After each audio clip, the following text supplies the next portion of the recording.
Om Swastiastu. Selamat siang Bapak Ibu Guru. Salam dan bahagia buat kita semuanya. Baiklah Bapak Ibu Guru semuanya, sebelum kita mulai kegiatan hari ini, mari kita berdoa menurut agama dan kepercayaan masing-masing agar apa yang nanti kita laksanakan bisa berjalan dengan baik. Bapak Ibu Guru, apakah ada yang mau memimpin berdoa di sini? Ya, silakan Bu Yan mungkin berdoa.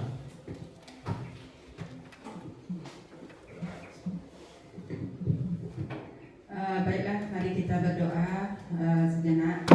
Semoga dalam kegiatan ini dapat berjalan dengan baik. Berdoa mulai.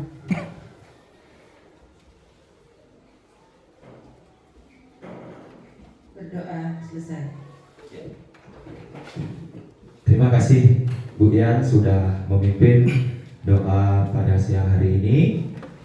Bapak Ibu Guru semuanya, sebelum saya melaksanakan presentasi ataupun diseminasi hari ini, nah izinkan saya memperkenalkan diri. Walaupun Bapak Ibu Guru di sini sudah tentunya kenal dengan saya. Nah, nama saya I Gusti Ngurah Ari Jaya. Saya merupakan calon guru penggerak angkatan 9 SD nomor 2 Anantake, Kabupaten Bandung. Adapun kegiatan saya hari ini yaitu mengenai diseminasi budaya positif. Nah, itu kegiatan kita hari ini Bapak Ibu. Nah, kita langsung saja kepada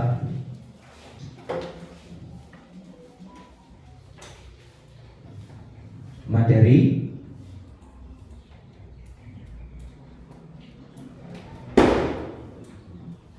Maaf Niki teknis sedikit. Ya, Bapak Ibu, kita langsung saja ke materi, yaitu konsep inti budaya positif. Nah, dalam budaya positif ini ada 8 sub. Yang pertama, perubahan paradigma belajar, kemudian disiplin positif, nilai-nilai kebajikan, kebutuhan dasar manusia, kemudian motivasi perilaku manusia. Di sini yang berikutnya posisi kontrol guru, berikutnya keyakinan kelas, dan yang terakhir adalah segitiga restitusi. Nah, dari 8 komponen tersebut nanti akan satu persatu kita bersama-sama untuk berdiskusi terkait budaya positif di sini.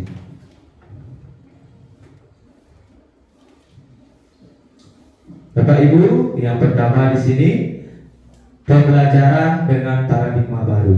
Nah, dalam pembelajaran kurikulum Merdeka itu dikenal dengan pembelajaran dengan paradigma baru, merupakan pembelajaran yang dirancang berdasarkan prinsip pembelajaran berdiferensiasi, sehingga para peserta didik belajar sesuai dengan kebutuhan berdasarkan tahap perkembangan sesuai dengan teori psikologi modern untuk mewujudkan profil pelajar Pancasila. Nah, saya yakin Bapak Ibu Guru di sini yang sudah melaksanakan kurikulum Merdeka dan juga yang belum, karena kita setiap pagi hari sudah melaksanakan kegiatan mengenai menyanyikan lagu profil pelajar Pancasila. Nah, sambil kita mengingat lagi dari dimensi 6 dimensi profil pelajar Pancasila, kita bernyanyi dulu. Biar ini karena sudah siang, iring sama-sama. Yang harap untuk berdiri Bapak Ibu semuanya. Mungkin Pak Gede mau memimpin untuk bernyanyi? Ya, Pak Gede memimpin. Baik, terima kasih waktunya Bapak Ngurah. Saya mencoba memimpin march atau lagu dari P5 Profil Pelajar Pancasila. Yang hitung sampai 3 kita mulai. 1, 2, 3, mulai.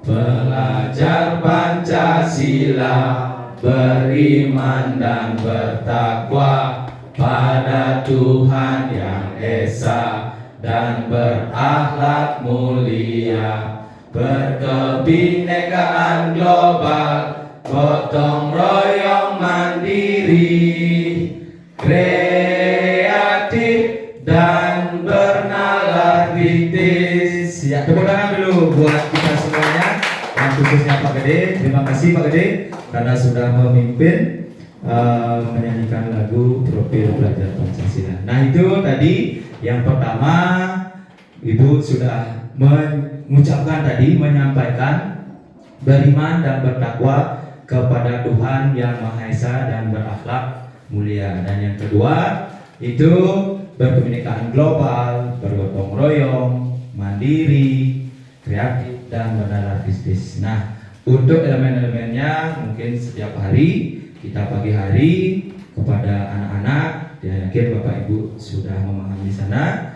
Nah, berikutnya yang lanjutkan Bapak Ibu. Nah, di sini berikutnya mengubah paradigma stimulus respon ke pendekatan teori kontrol. Nah, di situ Bapak Ibu bisa perhatikan dalam layar. Bapak Ibu pasti bertanya, apa sih di sini? Nah, yang sampaikan dulu, mengubah paradigma stimulus respon ke pendekatan teori kontrol. Nah, di sana ada stimulus respon dan teori kontrol. Nah, di sini ada dua perbedaan di sini ya. Nah, stimulus itu sebenarnya suatu pesan, respon. Misalnya Ibu melamar, misalnya ke siapa? Pak Wadi. Pak Wadi, apa kabar? Baik. Ya, pasti Pak Wadi juga merespon, akan melambaikan tangan atau menyapa, seperti itu. Bapak Ibu guru, nanti yang jelaskan dulu, nanti berikutnya yang berikan gambaran ya.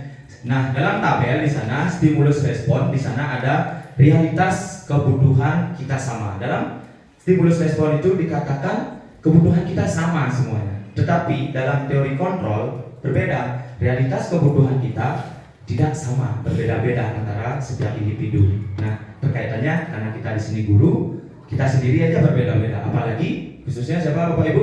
Peserta di pendidik. Kemudian ada semua orang melihat hal yang sama dalam stimulus respon. Tapi dalam teori kontrol, setiap orang itu memiliki gambaran yang berbeda-beda. Kemudian dalam stimulus respon juga kita mencoba mengubah orang agar berpandangan sama dengan kita. Ini semua kita samakan. Tetapi dalam teori kontrol, kita berusaha memahami pandangan orang lain tentang dunia ini.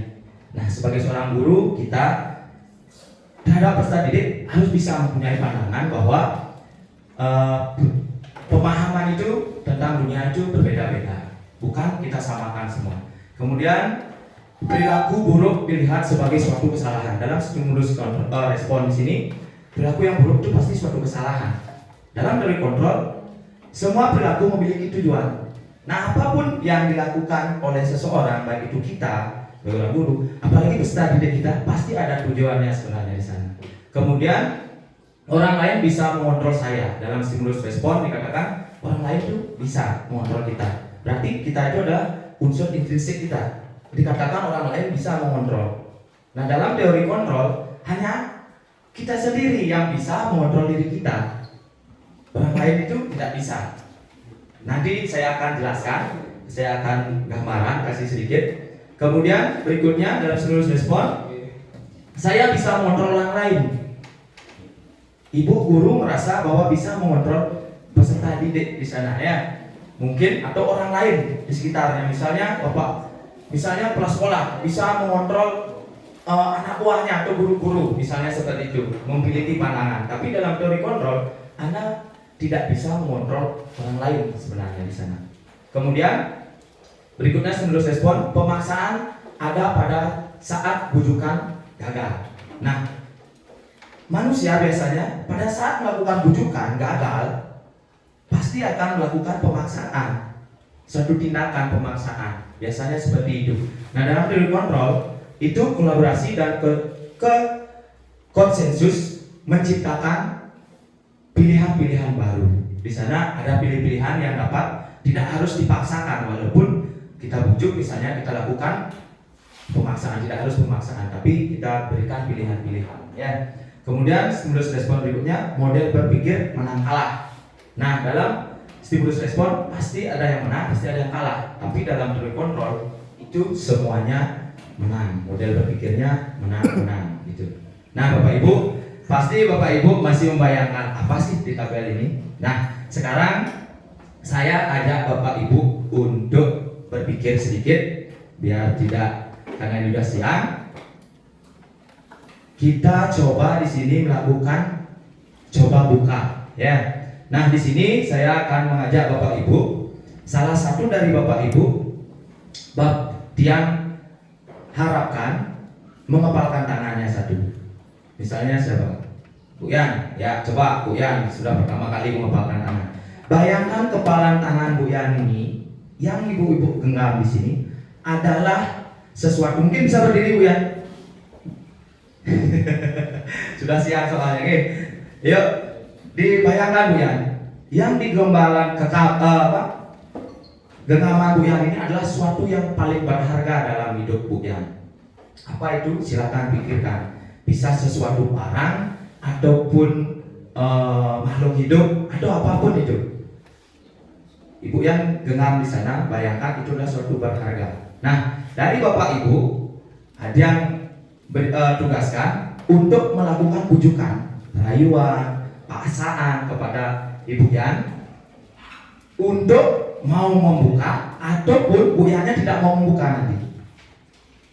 Bapak Ibu, siapa nanti mau coba dirayu Bu Yan dengan pujukan, Bu Yan, tolong dibuka dong. Saya soalnya butuh sekali. Misalnya dianggap misalnya uang di sini dibayangkan, kan belum tentu apa saja yang paling berharga ya. Bu Yan, tolong dibuka. Nah, sekarang Bu Yan tugasnya, apakah Bu Yan mau membuka?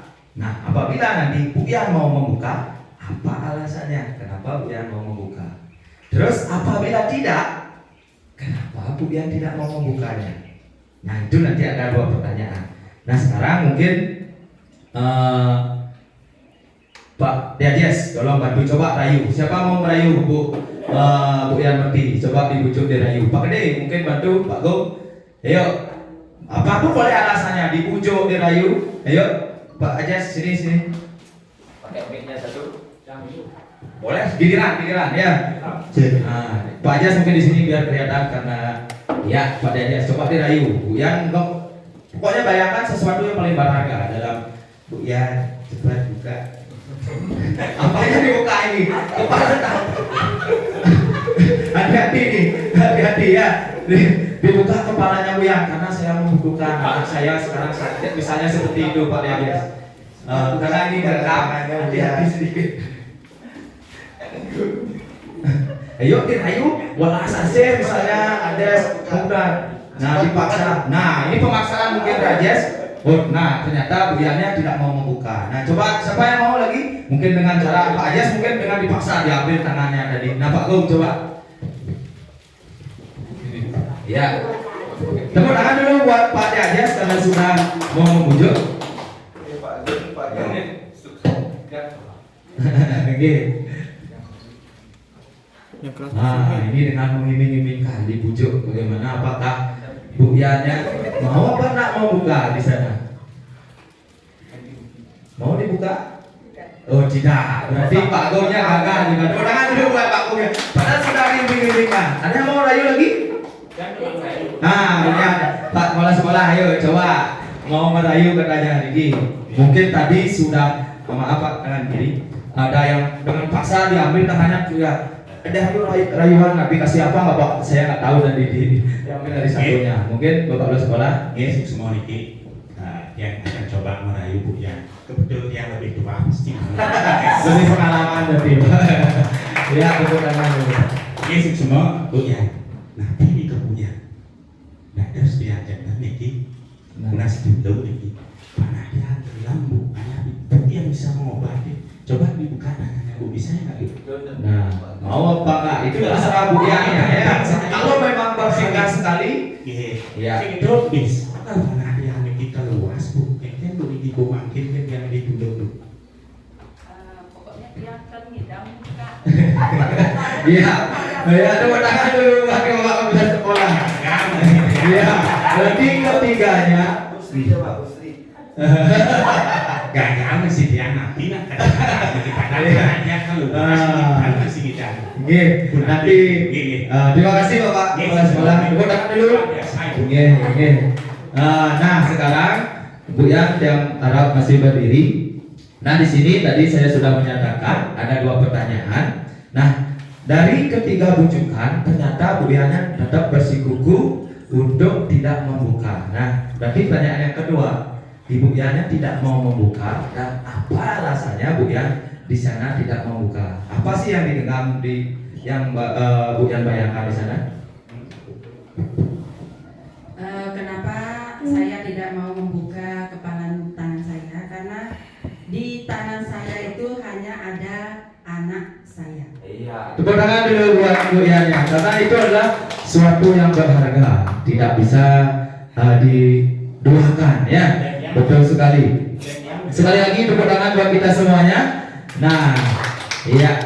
Terima kasih sudah mau partisipasi untuk tadi kegiatannya tadi. Nah, kita masuk sekarang ya.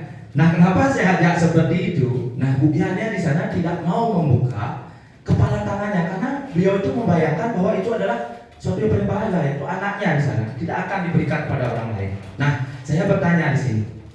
Sebenarnya yang menyebabkan Bu Yan itu tidak mau membuka itu apakah faktor ekstrinsik atau dari luar seperti tadi bujukan, apa dari intrinsiknya? Oh, saya tanya dulu. Ada yang mau? Siapa? Ya, Pak Gede. Faktor dari dalam dirinya. Iya, dari betul sekali. Tepuk tangan dulu buat Pak Gede. Iya. Jadi saya bisa simpulkan yang bisa melakukan kontrol terhadap diri kita hanya diri kita sendiri, bukan orang lain. Nah, mungkin di sana orang lain bisa mengontrol saya bisa mengontrol orang lain. Tapi sebenarnya hanya Bapak Ibu sendiri yang bisa mengontrol diri Bapak Ibu sendiri. Seperti tadi kita praktekkan, Bu Yan tidak mau apapun, Pak Ejes dengan, ayo buka, paksa tidak mau. Pak Agung bujuk dengan iming-iming uang dikasih mau. Pak Yannya ulas kasih anaknya sakit, ternyata tidak mau. Berarti itu kontrol ada pada diri kita sendiri, Bapak Ibu. Tidak bisa orang lain memaksakan. Nah, sekarang saya kaitkan, kenapa ada orang yang mau dibuka hatinya, membuka tangannya misalnya? Siapa yang menyebabkan mau dibuka? Karena itu dari faktor ekstrinsiknya. Nah, maksudnya dia, misalnya itu bukan anaknya Ibu, misalnya uang misalnya Ibu enggak, tapi Ibu mau buka dibujuk misalnya, apa yang menyebabkan itu? Orang lain apa Ibu yang mau membuka? Karena alasannya dari kita. Iya, intinya Ibu mau membuka, betul sekali Ibu ya. Intinya kita mau membuka karena diri kita sendiri juga. Memang ada faktor dari eksternal atau ekstrinsik, tetapi yang mau membuka adalah karena kehendak kita. Kalau memang tidak anak di sana uang, kalau Ibu yang mau membuka pasti akan Ibu buka. Seperti itu Bapak Ibu. Nah, sama anak-anak Bapak Ibu misalnya lakukan posisi kontrolnya, nanti kita bahas itu ya. Dia sebenarnya ada tujuannya. Sebenarnya kalau dia tidak mau, sebenarnya tidak akan terbuka.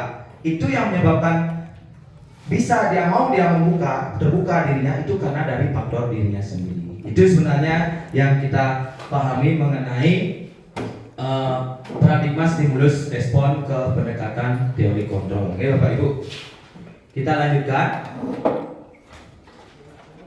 Nah, di sini disiplin positif Bapak Ibu guru. Nah, disiplin positif berasal dari kata disiplina yang artinya belajar. Disiplin mengacu pada disiplin diri yang memiliki tanggung jawab terhadap apa yang dilakukannya berdasarkan nilai-nilai diyakininya. Kemudian, disiplin positif merupakan salah satu cara penerapan disiplin yang bertujuan untuk menumbuhkan kesadaran serta memberdayakan peserta didik tanpa imbalan, penghargaan, tawaran, ancaman atau hukuman. Nah, seperti tadi ada tawaran, ada rayuan, ada bujukan seperti kita praktekkan tadi. Nah, yang diinginkan dalam disiplin positif ini adalah nilai yang tumbuh dari diri anak itu sendiri, bukan faktor dari luar, bukan dari kita sebagai seorang guru. Oh, kamu harus seperti ini. Tetapi anak itu memang mulai dari dirinya sendiri, dari dalam dirinya. Baik itu dia melakukan pekerjaan dia melakukan pekerjaan dengan tulus. Memang dia ingin misalnya piket kelas, dia memang ingin menjaga kebersihan lingkungan kelasnya. Dia mau belajar memang karena ingin belajar, ingin tahu, bukan ingin imbalan atau ingin sesuatu. Bapak Ibu, seperti itu penjelasannya. Nah, sebagai pendidik, tujuan kita adalah menciptakan peserta didik yang memiliki disiplin diri sehingga mereka berperilaku mengacu pada nilai-nilai kebajikan universal dan memiliki motivasi intrinsik dalam perubahan perilaku ke arah yang lebih baik. Nah, kebajikan di sini hal yang positif, universal itu luas ya. Nah, motivasi intrinsik dari dalam dirinya. Tadi yang sudah sampaikan, Bapak Ibu, kita lanjut. Nah, di sini Bapak Ibu tadi ada kebajikan. Kembali. Ya, sekarang nilai-nilai kebajikan. Nah, nilai yang disepakati bersama, nilai kebajikan itu nilai yang disepakati bersama, lepas dari suku, bangsa, agama, bahasa maupun latar belakang. Nah, ada contoh di sini nilai-nilai kebajikan institusi organisasi. Nah, ini merupakan nilai kebajikan ini kita sudah sepakati bersama. Nah, itu ada 3. Yang pertama sebenarnya di sini adalah IPO Primary Years Program atau PYP. Nah, di sini maksudnya adalah program sekolah dasar. Ya, dalam pengertiannya di sini sesuatu yang diinginkan dari peserta didik adalah yang kita inginkan, sikapnya yang kita inginkan adalah memiliki sikap toleransi. Nilai kebajikannya di sana rasa hormat, memang dari dalam dirinya, terus integritas, mandiri, menghargai, antusias, empati, keingintahuan, kreativitas, kerjasama, percaya diri, dan komitmen. Nah, itu yang ingin kita tumbuhkan di sekolah dasar ya.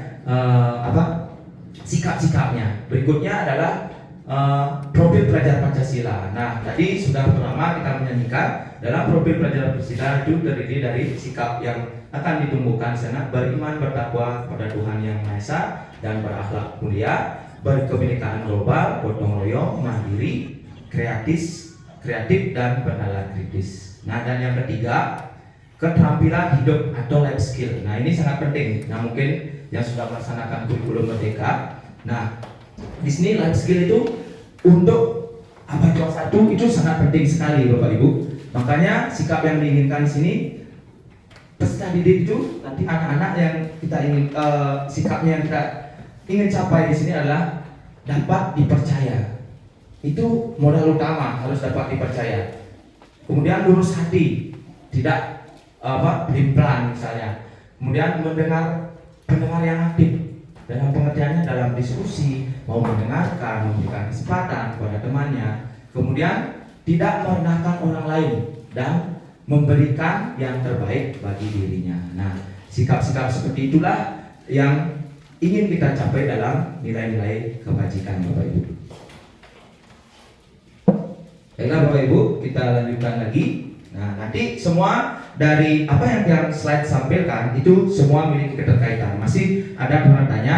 Nah, kemudian ada kebutuhan dasar manusia. Nah, dalam hidup semua manusia pasti memiliki kebutuhan dasar. Yang yakin semua orang memiliki kebutuhan dasar. Mungkin Pak Wadi pasti memiliki kebutuhan kan, Pak Wadi. Puluhan yang paling utama apa sih yang Pak Wadi inginkan sebenarnya untuk bertahan hidup misalnya? Iya, sudah pasti, betul sekali. Bukan Pak Wadi. Ya, kebutuhan dasarnya pasti kita makan. Ya, sebagai seorang manusia kebutuhan dasar kita adalah makan. Nah, kebutuhan dasar manusia adalah segala sesuatu yang kita lakukan untuk mendapatkan apa yang kita inginkan. Seluruh tindakan yang kita lakukan memiliki tujuan tertentu, dan semua usaha terbaik yang kita lakukan adalah dalam rangka agar kebutuhan dasar kita terpenuhi dengan baik. Kita saja sebagai seorang guru, nah Bu Ian, Bu Sri, Bu Gusti, Pak Kepala Sekolah, bekerja tujuannya untuk apa? Memenuhi kebutuhan anak-anak juga sama, Bapak Ibu. Kita kaitkan dengan anak-anak. Dia melakukan sesuatu untuk memenuhi kebutuhan dasarnya. Nah, mungkin kebutuhan dasar kita seperti tadi, manusia itu makan. Kebutuhan dasar anak apa menurut Bapak Ibu? Yang pertama, kalau anak-anak belajar, bermain juga ya. Selain belajar, anak-anak pasti membutuhkan bermain seperti itu. Nah, pasti dia melakukan sesuatu untuk mendapatkan hal tersebut. Nah, hal-hal yang dilakukan oleh anak-anak ini ada bisa menyebabkan ada yang positif dan ada yang negatif. Nah, itulah peran kita nanti sebagai seorang guru ya. Nah, Bapak Ibu, kita lanjutkan lagi. Nah, di sini sekarang kita bahas 5 kebutuhan dasar manusia. Nah, yang pertama bertahan hidup, seperti tadi Pak Wadi yang tanya butuh makan ya. Kemudian yang kedua kasih sayang dan rasa diterima. Semua orang juga membutuhkan kasih sayang. Apakah anak-anak membutuhkan kasih sayang? Kita butuh nggak kasih sayang juga? Butuh, sama semuanya. Kemudian ketiga penguasaan. Setiap orang itu membutuhkan hal itu, penguasaan ya. Yang keempat kebebasan. Nah, kita seorang guru aja pengen kebebasan, apalagi anak-anak. Pasti dia ingin bebas bermain, melakukan tindakannya. Kemudian kesenangan. Nah, ini kebebasan. Yang terakhir adalah kesenangan. Nah, kita bahas yang pertama, bertahan hidup. Nah, apa sih kebutuhan yang ingin di sini untuk bertahan hidup? Contohnya makanan, pakaian, tempat tinggal, keamanan, dan kesehatan. Nah, itu ya di pembuka sudah tadi sama Pak Wadi sudah dijawab. Kemudian kasih sayang dan rasa diterima. Nah, rasa diterima. Nah, anak-anak juga ingin memiliki rasa ingin diterima di kelompoknya. Makanya kita sebagai seorang guru harus mengkondisikan situasi di sekolah, semua orang tuh memiliki kasih sayang sehingga dia merasa diterima di kelompoknya. Kemudian dipedulikan. Nah, kita sebagai seorang guru harus bisa peduli, tidak boleh acuh terhadap peserta didik, karena tugas kita sebagai seorang guru harus menuntun anak didik kita. Kemudian kasih sayang dan rasa diterima di sana, kerjasama menjadi bagian dari kelompok itu dipedulikan juga hampir sama. Kemudian penguasaan, kebutuhan dasar manusia, penguasaan. Nah, di sini kebutuhan dasar penguasaan ini adalah harga diri. Nah, biasanya setiap orang pasti memiliki harga diri. Untuk mempertahankan harga dirinya, dia pasti melakukan sesuatu. Bapak Ibu semuanya. Nah, penguasaan di sini misalnya ada yang berambisi ingin menjadi ketua kelas, misalnya seperti itu. Nah, mungkin keinginan untuk dianggap oleh seseorang, dia harus pengen dianggap tuh, dia harus ngapain? Mungkin ada anak yang pintar, dia mendapat juara misalnya seperti itu. Kalau masih di kurikulum sebelumnya mendapat juara sehingga dia dianggap oleh orang lain. Mungkin ada jiwanya yang keras, dia melakukan kekerasan terhadap temannya sehingga dia dianggap paling berani seperti itu. Kemudian prestasi, nah tadi diakui dan didengar. Nah seperti itu, diakui, didengar. Kemudian yang keempat, kebutuhan dasar manusia, kebebasan. Nah setiap orang pasti membutuhkan kebebasan, Bapak Ibu. Nah di sini kebebasan itu mandiri. Nah dalam profil belajar Pancasila ada kata mandiri. Ya, kebebasan mandiri, anak-anak itu bebas mengeksplorasi dirinya untuk mengungkapkan pendapatnya. Apa sih yang ingin dia ini? Makanya di kelas diadakan membuat nilai-nilai kebajikan ataupun membuat kesepakatan dalam kelas itu. Kemudian memiliki pilihan. Nah seperti itu, bukan dari kita saja, tapi anak-anak juga diberikan pilihan untuk yang anak-anak inginkan itu apa. Kemudian mampu mengendalikan arah dirinya. Dan yang terakhir Bapak Ibu, kebutuhan dasar manusia adalah kesenangan. Nah, kesenangan di sini yang pasti, kalau Pak Agung senangnya apa Pak Agung? Mungkin kesenangan keliling, ya, jalan-jalan, ya. Sama, dia juga senang jalan-jalan. Apalagi jalan-jalan, isi makan, isi dapat nonton konser kayak kemarin, ya. Itu sangat lengkap kesenangan kita, ya. Nah, kalau anak-anak itu gratis lagi, pas. Gratisnya itu yang paling nomor satu juga.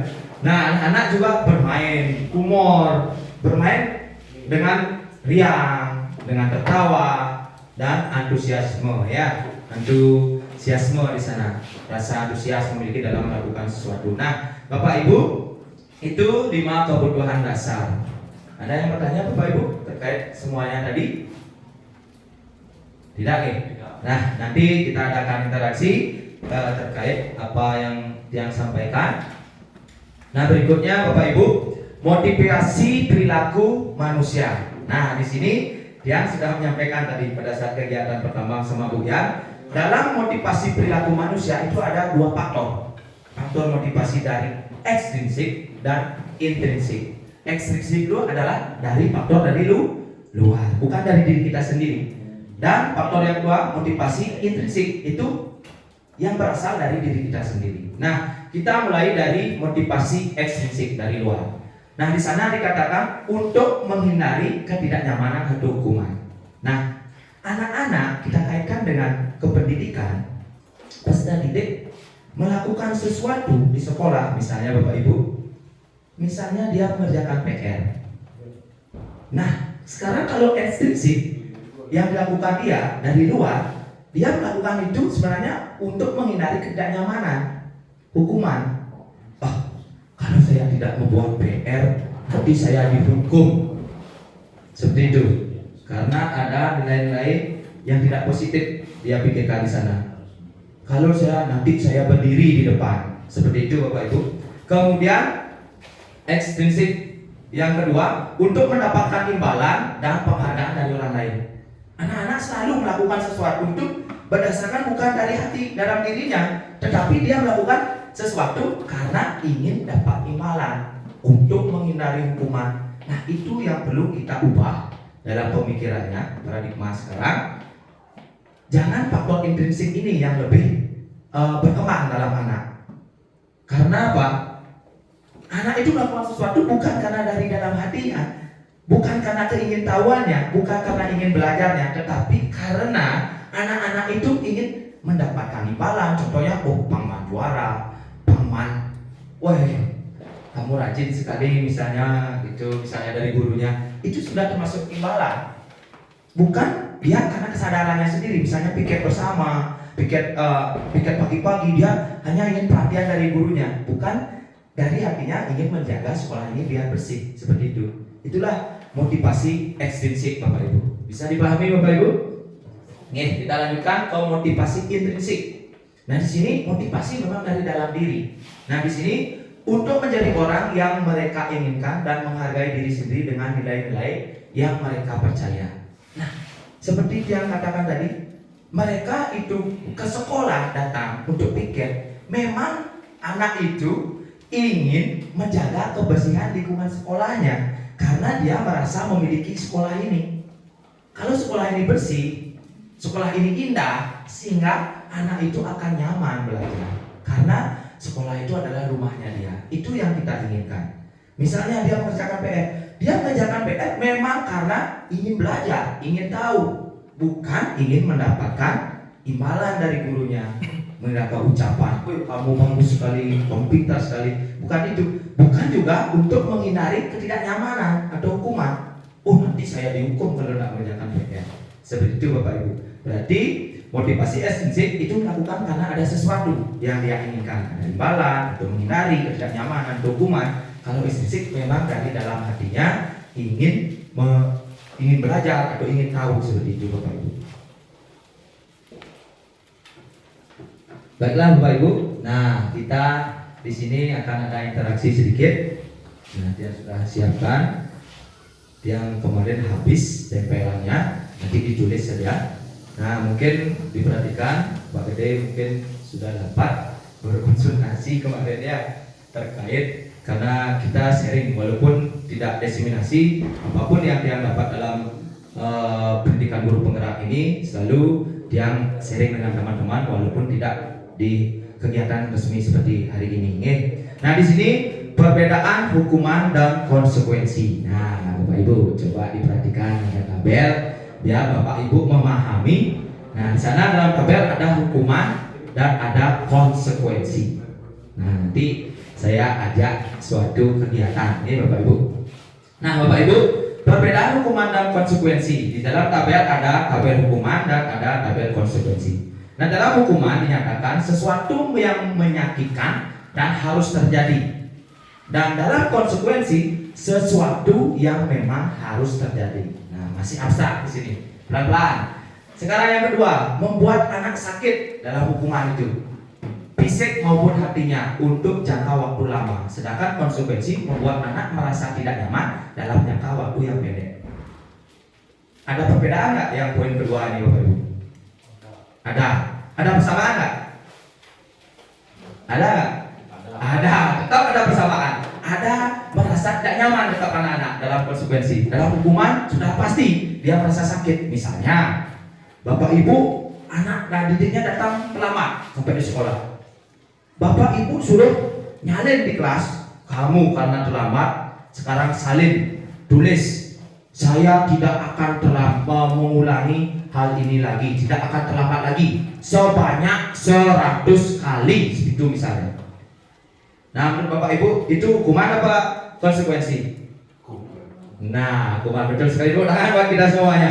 Belum saya ke kegiatan, Bapak Ibu sudah memahami. Berarti Bapak Ibu di sini sebenarnya sudah memahami materi yang sampaikan hari ini.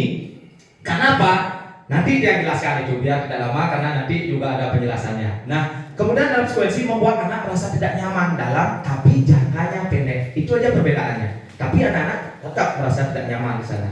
Kemudian hukuman, anak membenci kedisiplinan. Anak-anak itu kan benci sekali karena kedisiplinan itu iming-imingnya di bawahnya ada hukuman. Dia akan benci tentang disiplin. Kemudian dalam konsekuensi anak menghargai disiplin. Kemudian berikutnya nanti kita lakukan suatu kegiatan biar lebih paham. Kemudian dalam hukuman mendorong anak menyakiti dirinya sendiri. Misalnya seperti tadi, misalnya olahraga. Pak Wahdi mengajar olahraga. Wah, terlambat lagi ini seperti tadi judulnya terlambat. Pak Wahdi menugaskan anak itu terlambat lari sebanyak 30 kali misalnya mengelilingi lapangan. Nah, itu apakah hukuman juga, Bapak Ibu? Iya. Misalnya sekarang dia datang terlambat. Sekarang Pak Wadi juga, oh kamu terlambat ya. Coba kamu sekarang karena terlambat lari 2 kali. Apakah itu hukuman atau konsekuensi, Bapak Ibu? Tidak. Konsekuensi apa hukuman? Konsekuensi. Kenapa? Karena itu masih logis, masih real dengan kegiatannya. Pak Wadi adalah guru olahraga, pada saat olahraga, kemudian dia suruh lari 2 kali, anggap dia itu pemanasan. Kenapa tadi dianggap hukuman yang 50 kali? Karena tidak wajar kita menyuruh anak-anak melakukan lari 50 kali, nanti dia adanya pingsan. Seperti itu. Kemudian itu pemaksaan. Kemudian mendorong anak menyakiti dirinya sudah dari hukuman, konsep diri yang buruk. Dia memahami dirinya itu suatu yang gagal, buruk, karena dia mendapatkan hukuman. Ya, konsekuensi konsep diri yang baik. Nah, nanti dia ajak Bapak Ibu. Kemudian anak belajar untuk menyembunyikan kesalahan. Nah, inilah efeknya dalam hukuman. Anak-anak itu cenderung untuk menghindari hukuman, ketidaknyamanan, dia apa? Tidak menampilkan kesalahannya, diumpetin ataupun tidak memperlihatkan kesalahannya. Dalam konsekuensi, anak belajar untuk mematuhi peraturan atau kesepakatan yang sudah mereka buat. Nah, kemudian hukuman, marah, rasa kesal, dipermalukan, merasa tak dihargai, itu yang akan muncul dalam diri anak. Kemudian dalam konsekuensi kehilangan hak, dibuat tidak nyaman, diasingkan untuk sementara. Nah, dalam konsekuensi juga masih ada rasa kehilangan hak, dibuat tidak nyaman seperti itu.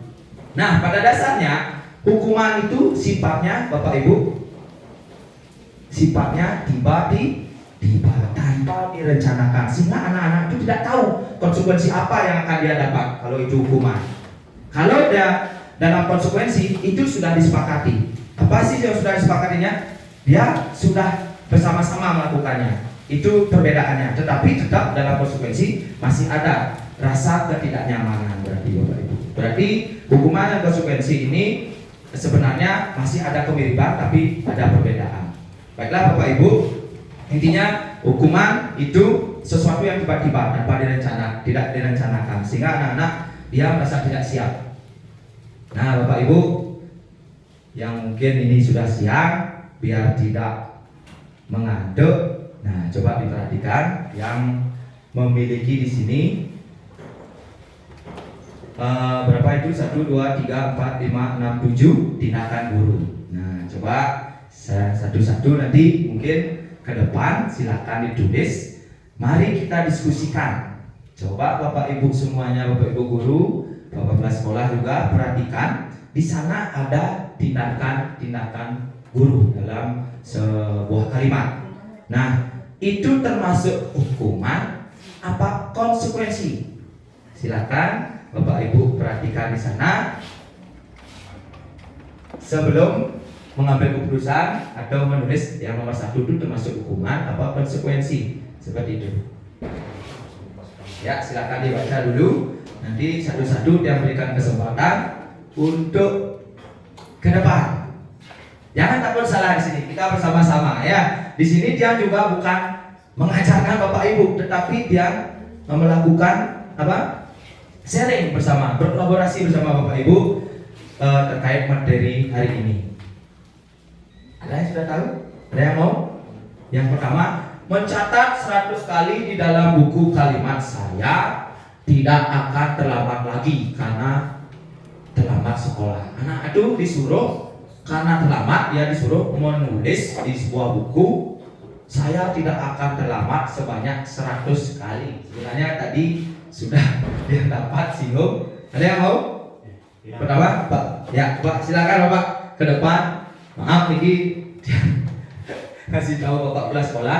Apakah yang pertama itu termasuk hukuman? Ada Pak? Silakan di tabelnya huruf besar Pak biar kelihatan. Ya, apa itu hukuman atau konsekuensi? Ya, nanti. Nah, menurut Bapak kepala sekolah itu hukuman. Tepuk tangan dulu buat Bapak kepala sekolah karena sudah memberikan pendapatnya. Tapi, nah, Brados, bagus sekali Bapak kepala sekolah. Terima kasih. Mungkin ini kenapa anggapan Bapak itu adalah hukuman. Nanti kita bahas di belakang. Silakan Pak kepala sekolah memberikan argumen terkait kalimat yang pertama.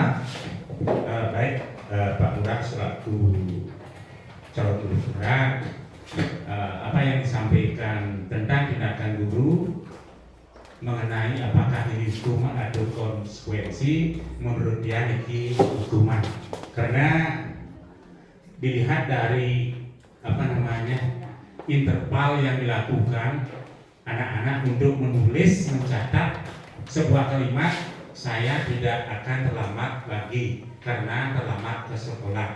Saya tidak akan terlambat lagi. Apalagi untuk ukuran anak kelas 1 luar biasa, ini merupakan tekanan yang sangat akan mengganggu anak-anak tersebut. Semua. Terima kasih Bapak kepala sekolah. Tepuk tangan dulu buat Bapak kepala sekolah. Nah, itu pernyataan dari Bapak kepala sekolah bahwa itu adalah hukuman. Kenapa? Karena ada di sana pernyataan 100 kali mengulang tulisan saya tidak akan terlambat lagi. Itu tidak relevan dengan kegiatan pembelajarannya. Mungkin seperti itu yang bisa saya simpulkan. Nah, nanti kita bahas Bapak. Kita pendek dulu. Nah, untuk yang kedua ada yang mau? Biar ini cepat sedikit. Yuk, coba Bu ya. Kita sama-sama, nggak usah takut nanti. Nah, disinilah kita berkolaborasi, memahami yang mana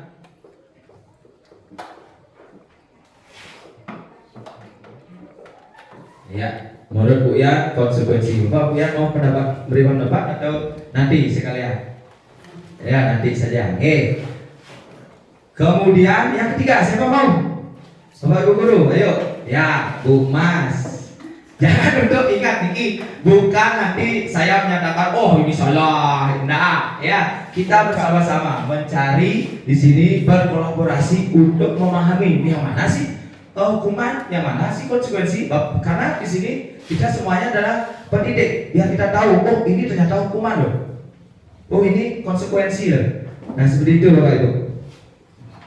Yang keempat, siapa mau? Yuk, Pak Gede, Pak Dejes, wah Pak Dejes ganteng. Ayo, menggantikan kertas tugas yang telah dicoret.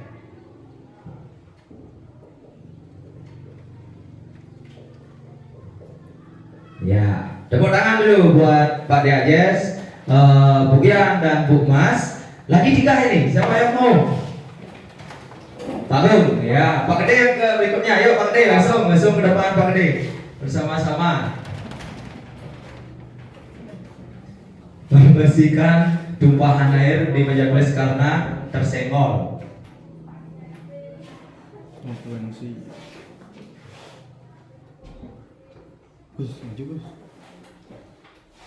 Halo? Pak ini kakak pikir biar kelihatan kolomnya. Ya. Yang terakhir ada yang mau? Pak Agus, Pak Wadi ya, Pak Wadi, Pak Guru muda kita yang paling muda.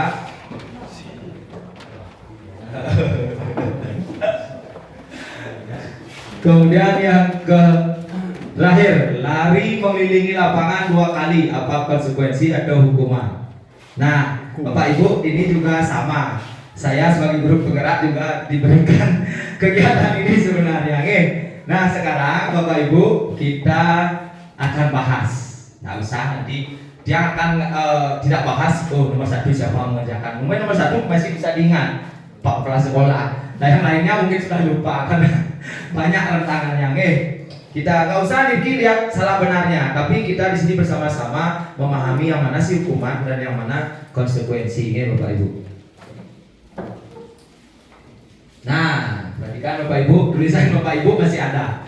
Yang pertama itu termasuk hukuman, betul sekali. Tepuk tangan dulu buat semuanya. Itu hukuman. Kenapa? Karena seperti dikatakan tadi, kegiatan yang diberikan kepada anak itu tidak relevan dengan kegiatan yang pada saat itu.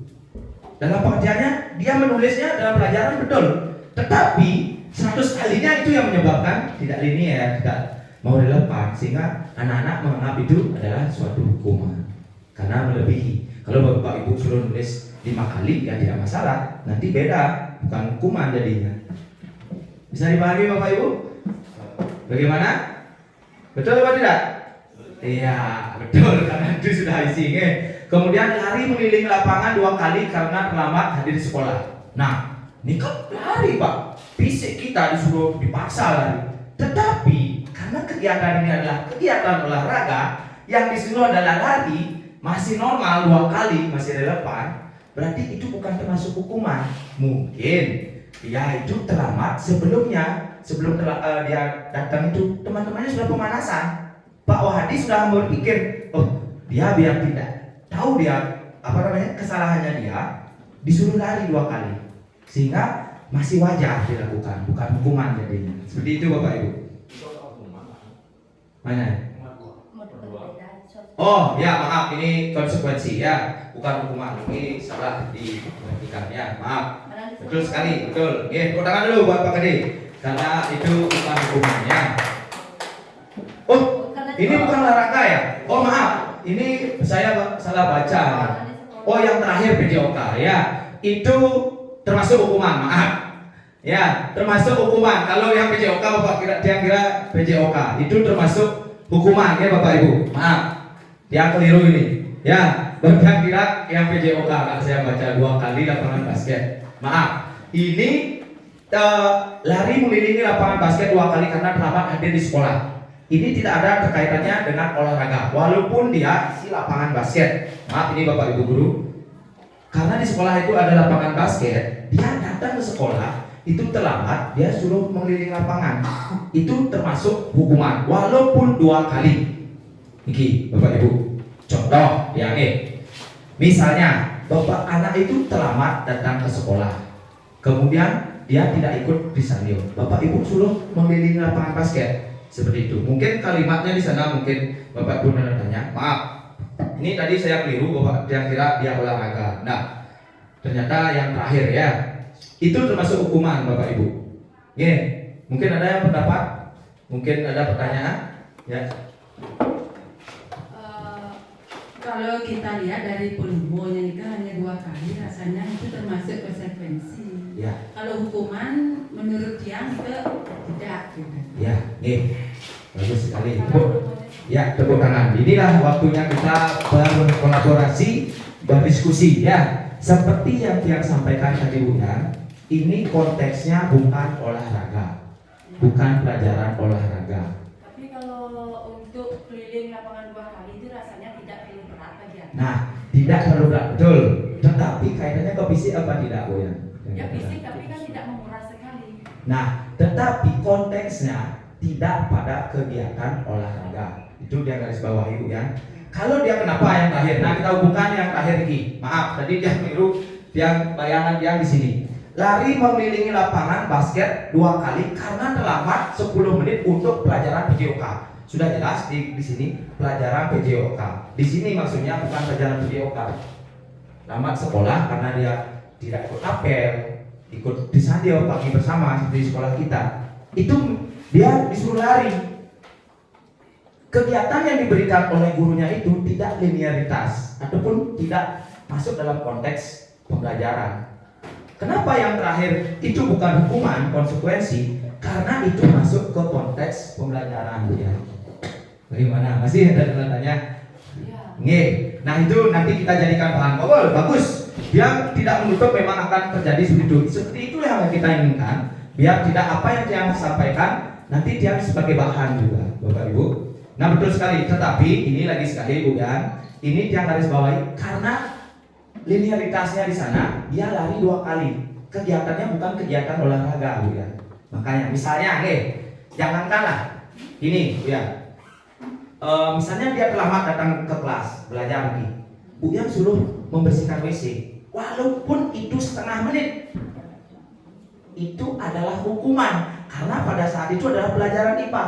Kenapa Bapak Ibu tidak suruh misalnya membaca materi yang ada di, silakan baca materi tentang rangkaian listrik misalnya seperti itu. Walaupun nanti Bapak Ibu suruh, ayo ke WC kamu bersihkan setengah menit saja, nggak usah, biar tidak berasa Bapak Ibu saya hukum anak-anak gitu. Itu termasuk hukuman gitu. Nah itu mungkin penekanan. Kalau memang ada tanya nanti kita lanjutkan lagi. Penekanannya pada fisik ya. Iya, karena Niki, nah Ibu pasti bertanya, di olahraga kan juga lari ke fisik, tetapi dia linear dengan kegiatannya dia. Dia anak-anak itu pada saat memang olahraga. Kalau olahraga kan kaitannya fisik Bu. Ini dia datang telat ke sekolah, tapi disuruh lari habis itu. Itu yang menyebabkan dia itu termasuk hukuman. Maaf Niki, yang terakhir tadi yang keliru, betul Pak Ede. Katakan, nah ini yang cetak ya, itu adalah hukuman Bapak Ibu. Nah kemudian murid diminta untuk push up 15 kali. Nah ini sudah jelas sekali. Itu adalah hukuman. Kemudian menggantikan kertas tugas teman yang telah dicoret-coret. Nah itu konsekuensi, betul sekali. Ya. Kemudian membersihkan tumpahan air di meja tulis karena tersenggol pada saat belajar. Nah itu sebenarnya konsekuensi bukan hukuman, karena dia Hukuman jadinya. kenapa? Kenapa? Membersihkan tumpahan air itu kan menguras juga tenaga. Nah, sekarang kita linearitasnya, ya. Dia kan menumpahkan, dia disuruhkan membersihkan meja, kecuali dia suruh membersihkan WC, itu akan jadi hukuman. Yang disuruh membersihkan adalah mejanya, bukan WC yang tidak ada hubungannya dengan dia menumpahkan air pada meja. Misalnya logikanya, dia menumpahkan di kursi, saya suruh mengepel lantai di depan, itu hukuman nanti jadinya. Tidak linearitas dengan apa yang dia lakukan, itu yang dia lakukan. Itu yang centang sedikit, itu konsekuensi dari sini, bukan hukuman. Ya itu, karena dia masih disuruh membersihkan mejanya itu, bukan WC seperti katakan yang tadi. Kalau WC bisa disuruh, mungkin jadi hukuman. Kemudian murid disuruh untuk mengenakan sepatu seharian di sekolah karena tidak mengenakan sepatu hitam. Nah ini adalah hukuman, sudah jelas. Bapak, kenapa bukan konsekuensi? Karena dia disuruh 1 hari di sekolah tidak pakai sepatu.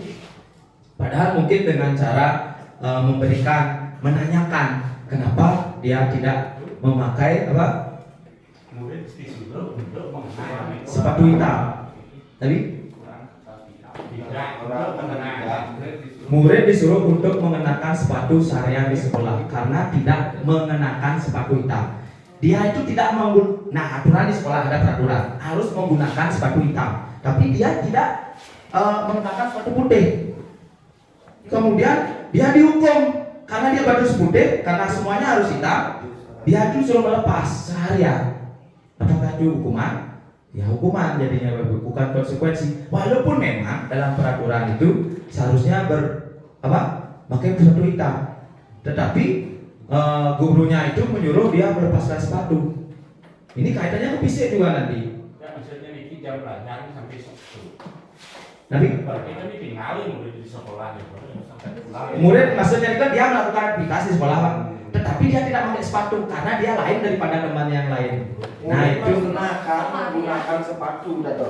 tapi Murid disuruh menggunakan sepatu. tidak mengenakan. Untuk menggunakan sepatu seharian di sekolah. Murid disuruh untuk mengenakan sepatu seharian di sekolah. Murid disuruh untuk mengenakan. Tidak. Ya, oh Pak, betul sekali. Nah kalimatnya ini tidak mengenakan, maaf, ya tidak mengenakan sepatu harian. Ya itu maksudnya. Dia kira tidak yang di belakang. Betul sekali. Ya tepuk tangan dulu buat Bapak Ibu semuanya. Kalimatnya ya betul dalam bacaannya di sini betul kurang tidak mengenakan maksudnya. Dia kira tidak yang di belakang. Kenapa? Ayo Pak Gede, kenapa? Nggak apa-apa, lebih banyak waktunya. Gimana Pak Gede? Kalau kalimatnya seperti itu, dia tidak.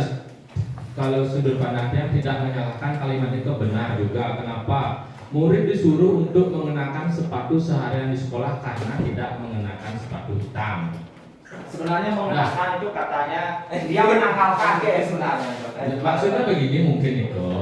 Kalau dia memakai sepatu putih ke sekolah, sedangkan aturan kita menggunakan sepatu hitam, kita suruh dia melepaskan tidak menggunakan sepatu di sekolah sepanjang jam sekolah sampai jam pulang, itu maksudnya. Tidak salah sebenarnya kata-kata itu, tidak harus ditambahkan kata tidak. Gitu.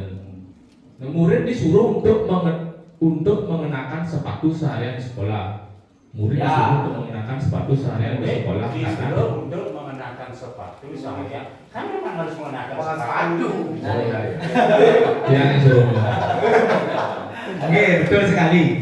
Nah, konotasi disuruh untuk mengenakan sepatu. Sebenarnya gini Bapak Ibu, mengenakan inilah kalimat mengenakan tuh menanggalkan sepatunya. Seperti itu mungkin lebih jelas jadinya. Oke. Nah, mungkin Bapak Ibu. Nah, itu dia. Kalau yang dia tidak harus kuman itu. Enggak, Pak. Mungkin gini, Pak. Pada saat dia datang dari rumahnya kan dia pakai sepatu putih. Ya, kita nggak Sepatu putih karena Disuruh pakai hitam. aturannya, bukan disuruh lagi. Aturannya kita disuruh pakai sepatu hitam, tapi dia dari rumah itu pakai Ya. sepatu putih. Otomatis guru itu menyuruh anak itu harus menggunakan sepatu putih itu seharian di sekolah. Berarti Menanggalkan maksudnya tidak menggunakan sepatu. kalau diisikan tidak, berarti itu hukuman saya masuk sepatu nggak jadi sebenarnya baru hukuman. Disuruh mengenakan sepatu seharian. Nggak belum sepatu ya. Sebenarnya Bapak Ibu boleh ditambahkan tidak atau menanggalkan sebenarnya. Murid disuruh untuk menanggalkan sepatunya seharian di sekolah karena tidak menggunakan sepatu hitam. Nah, Niko mungkin yang membuat ini mengenakan gitu. Sebenarnya kita cari di KBI ya dia. Kita cari di momen yang berikutnya. Mau dan sesuai ini. Tetap dia masuk sepatu putih berarti semua hukum ya. Iya, Niko. Karena kan sepatu putih si dong sepatu. nah, ini kita nebut. Niko dalam pengertiannya dia disuruh tidak pakai sepatu itu yang akan jadi hukuman. Ya Pak Dege. Nah untuk KBBI-nya kita bahas lagi di akhir hari. Kemudian yang terakhir, nah ini tadi yang miss yang di atas, lari mengelilingi lapangan basket 2 kali karena terlambat 10 menit untuk pelajaran yoga. Nah ini masih linear dengan kegiatan olahraga. Oke Bapak Ibu, bagaimana? Setuju? Setuju. Nah itulah bagusnya, senang ya, karena biar ada interaksi, biar berarti Bapak Ibu ini sudah sampai siang masih melek ini. Selainnya masih banyak sekali ini Bapak Ibu. Konten suwe ini kita lanjut. Ini 32 slide. Ya. Nah, ini Bapak Ibu, hukuman dan konsekuensi. Kita fokus ke hukuman dan konsekuensi dulu. Hukuman adalah tindakan atau tidak terencanakan atau tiba-tiba. Murid tidak tahu apa yang akan terjadi terhadap dirinya. Itu adalah hukuman dan bersifat satu arah. Hanya murid yang jadi objek di sana, ya. Kemudian berupa hukuman fisik atau psikis, fisik ke badannya, tubuhnya, atau hati, psikisnya dia dalam hatinya.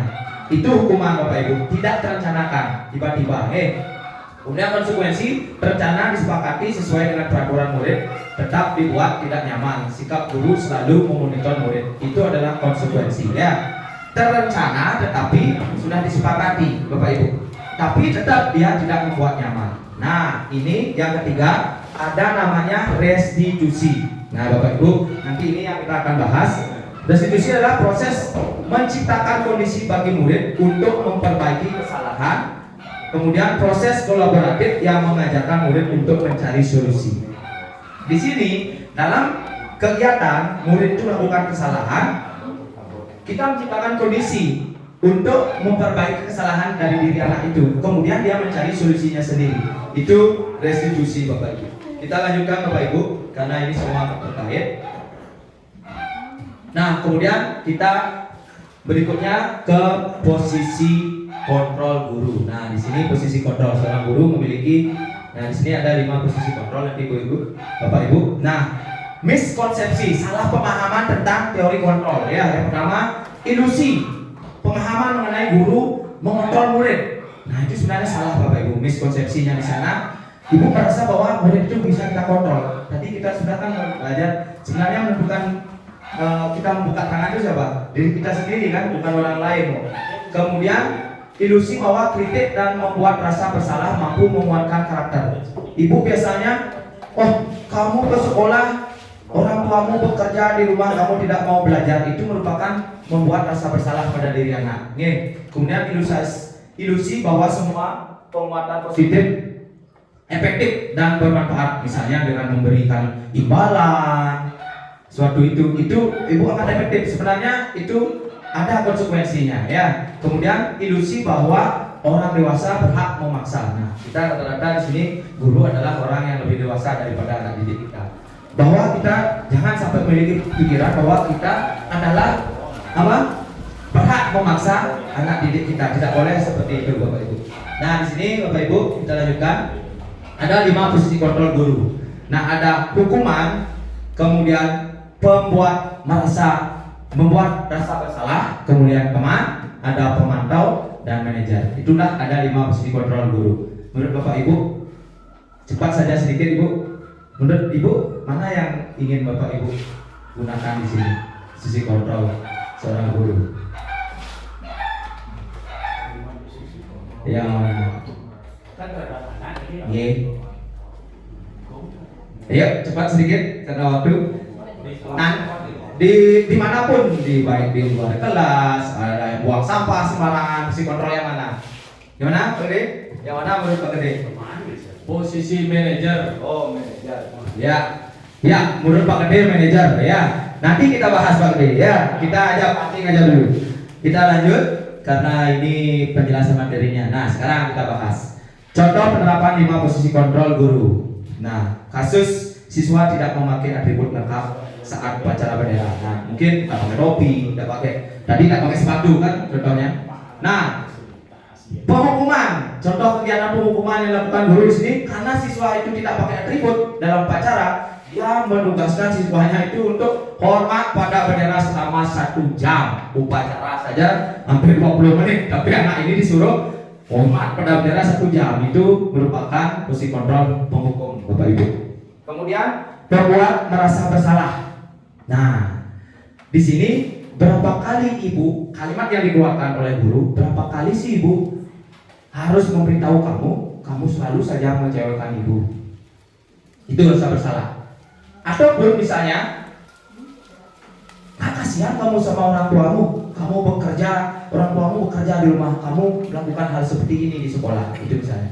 Sehingga anak itu merasa bersalah. Itu. Oke. Nanti kita lagi Bapak Ibu. Kemudian kasus siswa tidak memakai atribut, posisi kontrol teman. Nah, ini Bapak Ibu, teman ini kata teman, coba perhatikan. Ayo dong ikut aturan sekolah, tolong bantu Ibu. Sekali ini, ya sudah tidak apa-apa. Lain kali jangan sampai berbuat seperti itu lagi ya. Tapi secara gini kan bagus kalimat itu ya. Tetapi efek yang ke anak-anak, karena dia dirasa berteman, dia nanti punya pikiran, oh ibunya aja nggak apa-apa, cuma digituin aja. Oh besok nggak usah pakai atribut lagi, paling sudah berteman saya dengan dia sudah soib saya gitu misalnya dengan bahasa. Seperti itu. Kemudian pemantau. Nah, Pak Wadi misalnya nih memantau Misalnya kamu sudah melanggar peraturan sekolah, kamu tahu konsekuensinya. Walaupun halus saja mau nikah ini, bicarakan hal. Kamu sudah melanggar peraturan sekolah, kamu tidak tahu konsekuensinya. Setelah upacara kamu beli atributnya ke koperasi dan jangan diulangi lagi ya. Jawaban walaupun lembut, tetapi dia itu adalah termasuk pemantau karena dia merasa dipantau. Misalnya kamu sudah berapa kali dalam 1 bulan ini tidak memakai atribut, itu berarti bapak ibu sudah memantau dari sebelumnya, memperhatikan anak itu mengingatkan bapak ibu dengan kata sudah berapa kali. Kemudian yang terakhir, nah ini Pak Gede katanya manajer. Nah, dalam kasus tidak memakai atribut siswa di sini manajer, kalimat yang dimunculkan oleh guru di sini, apakah kamu tahu kesalahanmu? Kira-kira bagaimana kamu memperbaiki kesalahanmu? Nah, dalam posisi manajer ini ada yang pertama adalah mengkondisikan atau menstabilkan identitas siswa dulu. Ya, kemudian dia menggali masalahnya, biar dia mengetahui masalahnya dan mampu mencari solusinya dengan nilai kesepakatan atau kewajiban yang dibuat di kelas nanti. Nah, seperti itu Bapak Ibu. Berarti yang paling sebenarnya kita arahkan dalam posisi kontrol sebagai seorang guru adalah posisi manajer. Betul sekali. Tepuk tangan dulu buat Bapak Ibu guru semuanya. Terus sekali tadi Bapak Guru mengatakan seperti itu. Oke, nah Bapak Ibu, coba perhatikan sekarang. Ini ada sebuah kasus. Oke, coba Bapak Ibu perhatikan. Nah, ini maaf, jamnya sudah.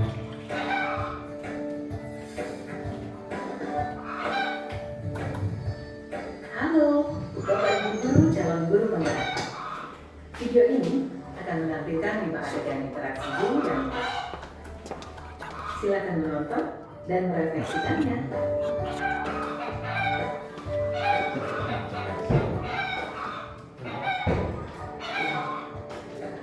Nah, di sini ada sebuah kegiatan Bapak Ibu. Akan diajak. Anton, kamu sudah mengerjakan belum? Belum mengerjakan saya, Bu. Kamu selalu ya mengerjain PR. Sekarang kamu duduk di depan, lalu tulis. Saya berjanji tidak akan mengulangi lagi. Saya berjanji akan berusaha menjadi murid yang rajin belajar sampai pelajaran saya selesai.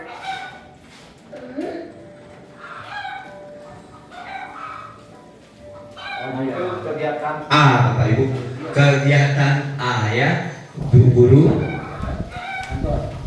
Posisi apa yang dilakukan Bu di situ? Tugas ya. Kamu mau jadi apa nanti? Kamu lihat sekolah ya sih. Nah, Coba kasus bayangkan B, Bapak Guru. tuamu betapa kecewanya sama kamu. Kamu itu sudah kelas 5. Harusnya bertanggung jawab sama dirimu sendiri. Maaf, Bu, saya terlambat. Nah, ini kasus yang ketiga. Jangan diulangi lagi ya. Kalau kamu rajin, ibu senang. Oh, posisi kontrol yang ketiga maksudnya, bukan Ya. kasus. Lain kali tepat waktu ya masuknya. Tos Nah, dulu ini dong. Bu Guru. Kita kan teman. Perhatikan siswanya. Wah, jadi kalau aku terlambat lagi, apa ya?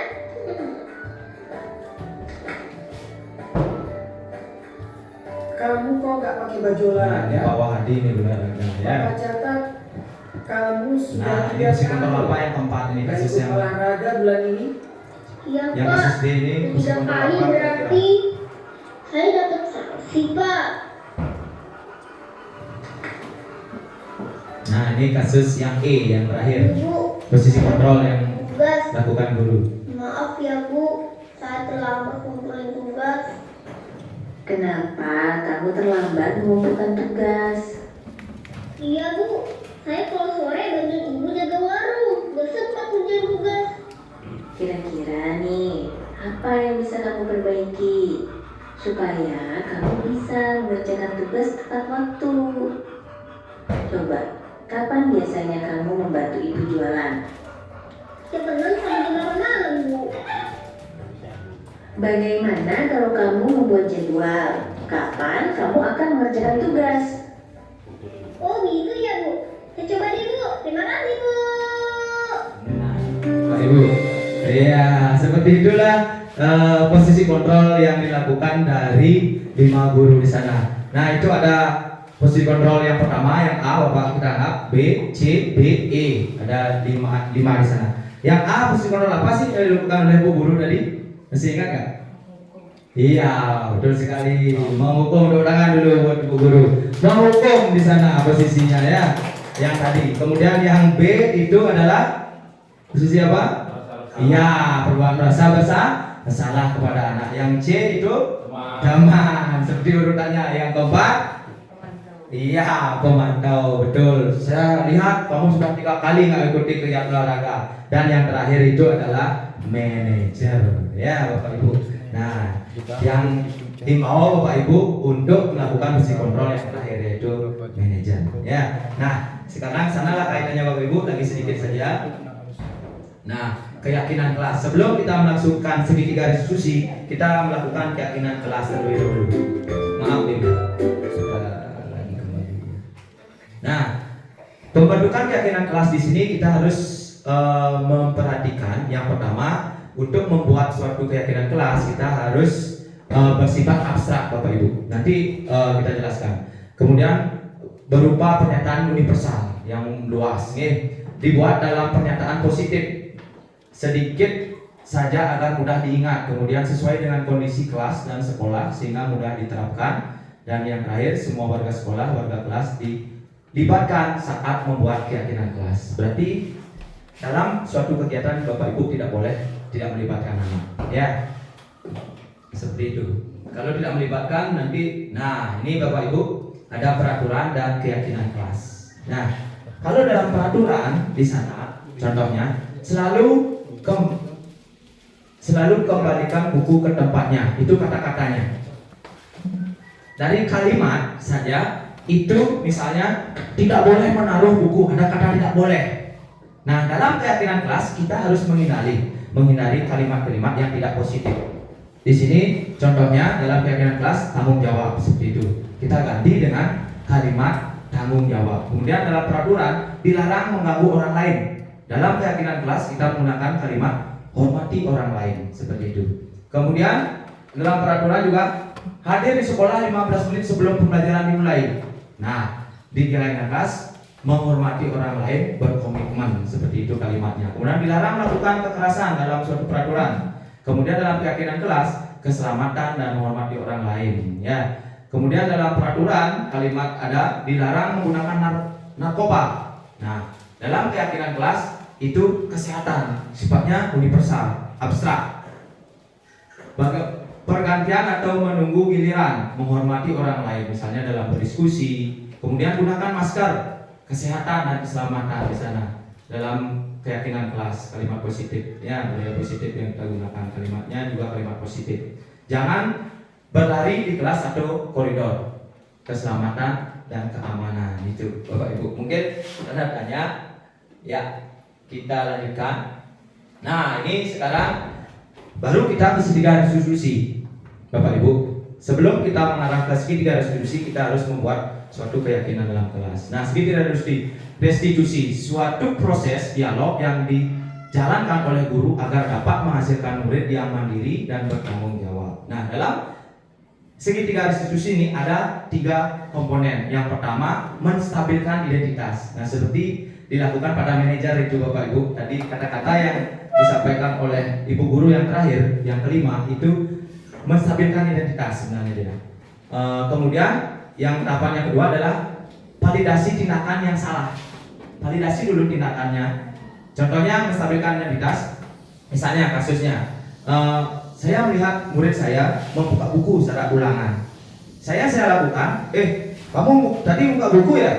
Kamu juga ya? Tidak boleh seperti itu kalimat-kalimatnya. Yang kita gunakan, mungkin kita panggil, jangan di depan umum juga, kita panggil adanya. Misalnya nama muridnya Ira, kita panggil aja ke perpustakaan misalnya. Kenapa Bapak lihat Ira tadi dapat membuka buku? Apakah betul? Benar nggak Ira membuka buku tadi? Betul Pak. Nah, kenapa Ira tidak membuka buku tadi? Apakah kemarin tidak belajar? Iya Pak. Kemudian kita lanjutkan. Itu menstabilkan identitas. Kemudian memvalidasi tindakan yang salah. Kemudian yang terakhir baru menanyakan keyakinan. keyakinan apa sih yang tidak dijalankan oleh anak itu? Misalnya kalau membuka buku menyontek, nilai kebajikan apa sih yang tidak dijalankan anak di sana? Kejujuran di sana. Kita tanya nanti pada menanyakan keyakinan, apa sih keyakinan kelas yang sudah kita masih ingat dengan keyakinan kelas? Itu tanya. Oh, masih Pak, itu misalnya dia nilai apa sih yang tidak dijalankan dalam ulangan kemarin? Oh, kejujuran Pak, misalnya seperti itu. Itulah segitiga restitusi Bapak Ibu.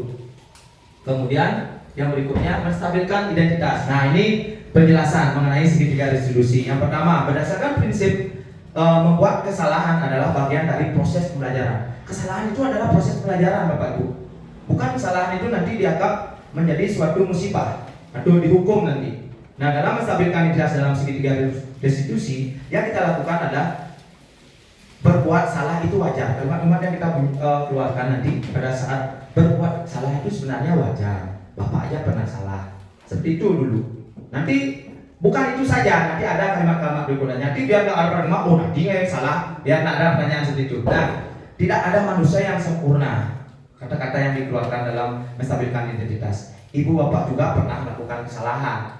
Ibu bapak tidak mau mencari siapa yang salah, tapi ibu bapak ingin mencari solusi dari permasalahan ini. Seperti itu. Biar kita tidak menjudge anak itu bahwa dia sudah salah, seperti itu. Kamu berhak merasa begitu. Seperti itu menstabilkan kalimat-kalimat dalam menstabilkan identitas Bapak Ibu. Kemudian validasi tindakan yang salah. Berdasarkan prinsip setiap perilaku berupaya memenuhi suatu kebutuhan tertentu. Nah, kalimat yang digunakan, kamu pasti punya alasan mengapa melakukan hal itu seperti tadi yang praktekkan. Padahal kamu bisa melakukan yang lebih buruk dari ini ya. Kemudian kamu patut bangga karena telah melindungi suatu yang penting buatmu. Kamu kalimatnya boleh dipilih nih Bapak Ibu, bukan semuanya langsung diulang. Kamu melakukan karena mempertahankan sesuatu yang penting bagimu. Salah satu bisa Bapak Ibu gunakan dalam melakukan kegiatan validasi tindakan kesalahan. Dan yang terakhir adalah menanyakan keyakinan kelas. Nah, keyakinan kelas ini sudah kita buat sebelumnya di kelas. Berdasarkan prinsip teori kontrol bahwa pada dasarnya kita termotivasi secara intrinsik dari dalam diri kita ya. Kemudian kalimat yang digunakan salah satunya bisa Ibu ambil, apa keyakinan kelas kita? Tanyakan ke anak. Apa sih keyakinan kelas kita? Apakah kamu masih ingat? Seperti itu. Nilai-nilai apa sih yang telah disepakati bersama? Kemudian seperti apa gambaran sebuah kelas yang ideal menurut kamu? Seperti itu kalimat-kalimat yang muncul. Kamu ingin menjadi orang yang seperti apa sih? Seperti itu Bapak Ibu. Kita lanjutkan. Nah, ini ada contoh. Ini kegiatan dia. Nah, biar tidak lama, ini sebenarnya lama sekali. Nah, seperti ini Bu, sedikit saja nanti. Nah, ini masih dalam menstabilkan identitas Bapak Ibu.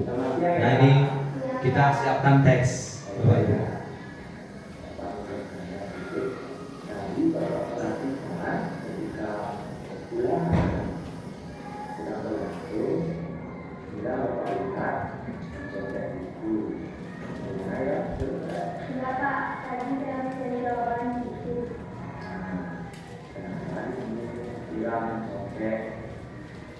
Terus tidak pasti memiliki alasan melakukan hal tersebut. Apakah tadi malam tidak belajar? Ya Pak, tadi malam saya lupa kalau hari ini akan ada penilaian harian. Tadi malam saya mengajukan penilaian. Ya, itu tadi prosesnya. Tapi ya memang ini bukan kita mencari teks, memang kita membuat guru penggerak itu disuruh membuat suatu dialog. Sebenarnya dialognya yang dibilang. Jika bukan kegiatan real dibuat, memang kita membuat suatu masalah, kemudian kita buat dialognya bagaimana cara memecahkan, bagaimana kalimat-kalimat distabilkan. Bukan sebenarnya kegiatan real ini. Oh bukan, Niki kita menerapkan tadi.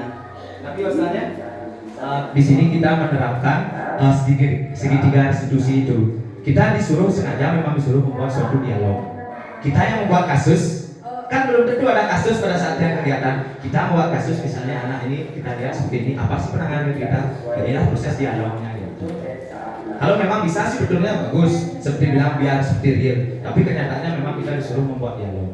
Kebanyakan Pak Gede kemarin banyak, teman dia gitu. Setelah dia praktekkan juga, kalau memang tidak real, jadinya memang seperti melihat teks Bapak Ibu. Seperti ini kalau oke. Nah, ini kalau Bapak Ibu biar tidak lama karena sudah siang. Yang lanjutkan saja. Nah, Bapak Ibu sebenarnya di sini dia memiliki sebuah kasus ya.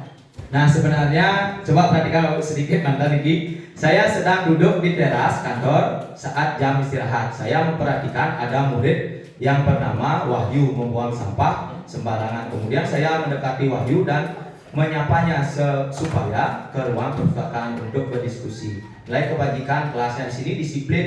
Ini sudah disepakati nilai kebajikan ini di kelas kita. Sebelumnya, berdoa sebelumnya dan sesudah pelajaran dan santun dan menjaga kebersihan. Nah, itu ada sebuah kasus.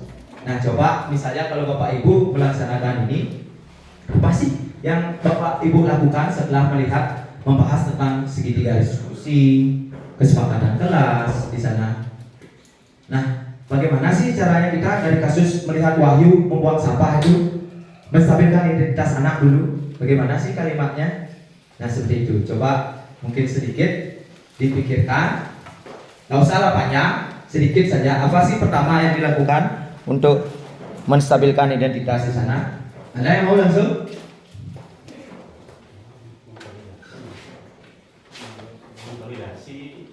Melakukan menstabilkan identitas anak dulu. Dia mungkin kembalikan ya ke segitiga restitusi. Itu kasusnya adalah membuang sampah di halaman. Nah, ini dia kembalikan. Nah, yang pertama menstabilkan identitas dulu lakukan. Baru validasi tindakan. Itu urutannya segitiga restitusi Bapak Ibu. Yang pertama menstabilkan identitas. Mengapa sih? Coba. Nah, mungkin Pak Gede sudah memikirkan. Coba sedikit saja Pak Gede menstabilkan identitas karena ini sudah siang. Ya, mungkin Pak Gede sedikit saja Pak Gede distabilkan identitas saja mungkin. Ya, dulu aja nggak apa-apa. Sebelum kita ketika ada kasus yang kita temui dalam pembelajaran, yang hendak kita lakukan itu adalah segitiga restitusi. Yang pertama itu menstabilkan identitas, kemudian validasi tindakan yang salah dan menanyakan keyakinan setelahnya. Terakhir. Nah, yang pertama itu yang kita lakukan adalah menstabilkan identitas anak. Bertanya tentang menyadarkan apa yang telah dilakukannya. Nah, terkait buang sampahnya Pak Gede. Mungkin langsung ke Pak Gong jadi muridnya Pak Gong. Coba Pak Gede ditanyakan. Pak Gede bertanya kepada Pak Gede jadi gurunya. Coba Pak Gede menstabilkan identitas. Misalnya, nah ini anggap saja ini dia batu sedikit. Pak Gede sudah memanggil si Wahyu ke ruangan perpustakaan misalnya. Pak Gede coba jadi gurunya. Selamat pagi, Anton ya. Iya boleh. Wahyu di sini Wahyu kasusnya Pak Gede. Wahyu. Selamat pagi Wahyu. Iya. Selamat pagi Pak. Tadi Bapak perhatikan Wahyu saat di halaman sekolah membuang sampah sembarangan atau tidak pada tempatnya. Iya Pak. Oke, semua orang pasti pernah berbuat salah seperti yang Wahyu lakukan. Tapi Bapak juga pernah berbuat salah. Apakah Wahyu tidak tapi Wahyu tidak sepantasnya melakukan hal itu walaupun kita pernah berbuat salah. Ya Pak, saya sadar setelah saya takut. Saya juga mau minta maaf karena saya sudah membuang sampah tidak pada tempat. Iya, tepuk tangan dulu buat dua. Segitu aja dulu Pak Gede. Ya, itulah menstabilkan identitas terlebih dahulu. Bapak Ibu, kalau mungkin yang sudah lanjutkan, mungkin ada bayangan Pak Gede nanti panjang sekali karena ini sudah siang. Nah, itu Bapak Ibu, itu salah satu menstabilkan identitas Bapak Ibu. Nah, terima kasih. Tepuk tangan lagi sekali buat Pak Gede dan Pak Agung sudah mengikuti dengan baik tadi. Nah, di sini kita langsung pada penutup Bapak Ibu. Nah, dalam penerapan program disiplin positif, hendaknya guru memiliki standar kepribadian, profesional, dan sosial yang baik, di mana guru mampu merefleksi dirinya dalam posisi kontrol saat ini. Bagaimana perjalanan dirinya sebagai among atau manajer yang menuntun murid-muridnya menjadi insan yang mandiri, merdeka, bertanggung jawab, Nah, itu merupakan standar nasional pendidikan Bapak Ibu guru. Nah, kita sebagai seorang pendidik harus bisa menjadi AMO, manajer bagi anak didik kita, bukan sebagai penghukum Bapak Ibu, bukan sebagai pemantau nanti. Nah, walaupun itu ada dalam, kenapa dibuat dalam posisi kontrol dan 5. Nah, itulah kita tempatkan diri kita sebagai AMO atau manajer dan sebagai seorang guru. Itu penutup dari saya Bapak Ibu guru. Terima kasih Bapak Ibu guru atas partisipasinya hari ini. Apabila ada kesalahan dalam kegiatan ini, ada kata-kata yang tidak sesuai, yang tidak berkenan di hati Bapak Ibu, yang atas nama Gusti Ngurah Haryana Wijaya sebagai calon pengurus penggerak Angkatan 9, mohon maaf apabila ada kekurangan di tiang duduk kegiatan ini untuk para Santi. Om Santi Santi Santi Om. Terima kasih.